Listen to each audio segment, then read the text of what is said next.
Hello crafty friends, I'm Lynn from Studio Kato, and I'm so glad you're joining me again today.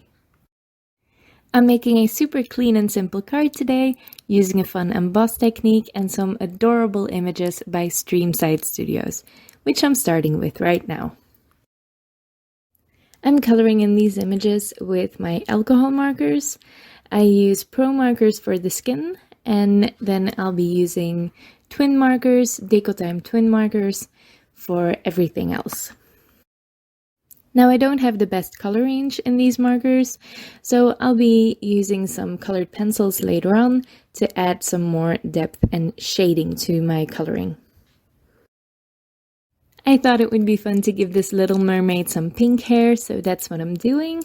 And I love that her hair is up in a messy bun, because that's basically how I wear mine all day, every day.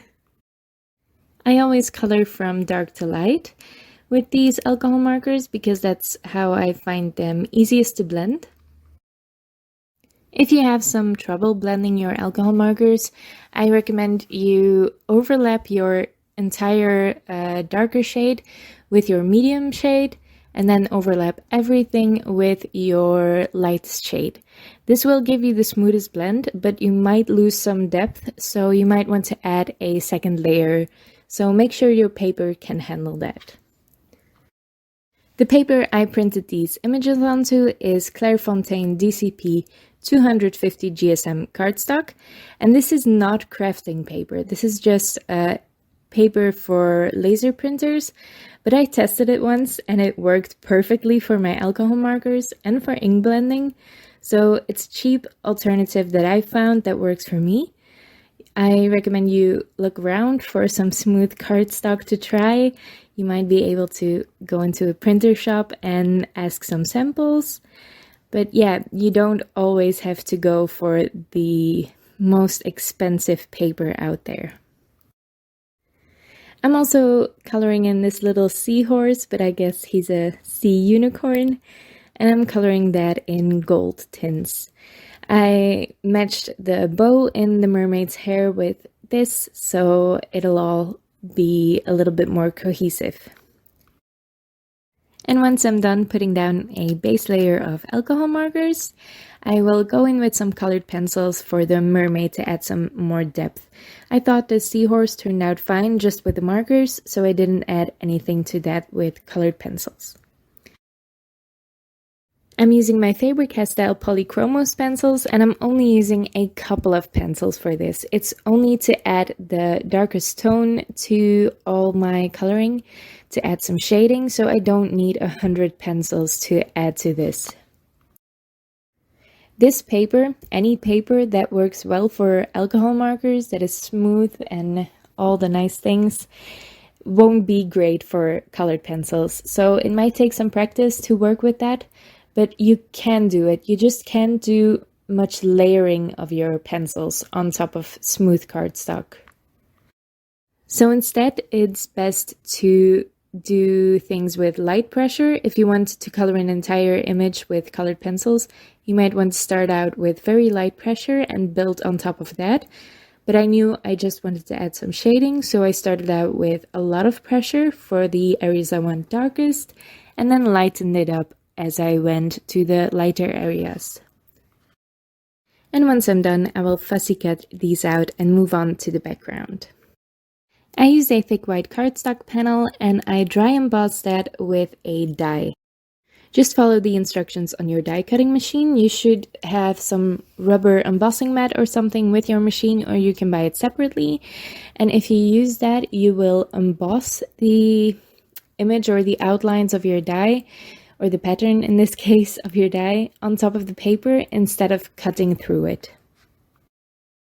And I love the result that gives on a white on white background. It adds some interest and it stretches your supplies because you're using your very expensive cover plate dies for something entirely different, and it's very quick to do as well. I trimmed that panel down to be slightly smaller than A2 size, so I'll have a nice margin around my panel. And these are design choices I often make when doing clean and simple cards. The white on white background is a very clean look, but adds some subtle interest. And the matting layer, or the margin around it, it basically gives you a smaller area to work with, so you have less white space to be afraid of when you're designing a clean and simple card. I layered some extra cardstock behind my sentiment, and then I can glue that down and adhere my images with some foam tape to prop them up. Adding dimension to my clean cards is also something I like to do because it adds just that little touch more, and the shadows the dimension throws on your card will also limit the white space you're left with. For embellishments, I am using my Nuvo crystal drops again. These are the Ivory Seashell drops. They're my absolute favorite. I recently rediscovered them, as I did yesterday, which you saw in my video, and if you didn't, you should go watch that right after this one. But I love these Nuvo crystal drops. They add just a little bit of shimmer on your cards. They're very neutral, especially this color, and they only cost maybe €3, I think maybe 2.5. And I don't think I could ever run out of these.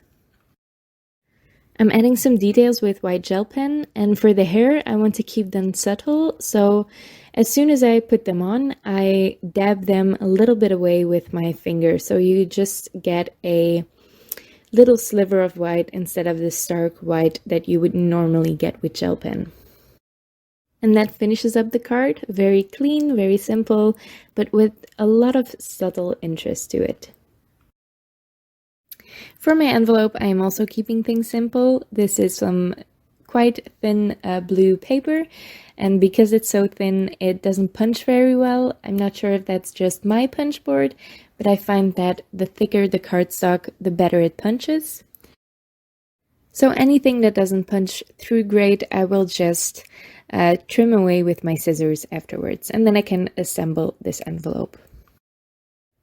The little touch I'll be adding is something so simple. I used to do this all the time, even when I just had some pre-made envelopes. So you can do this on any envelope you already have. I just thought this color was nice, and what I'm doing is I'm just adding some strips of washi tape.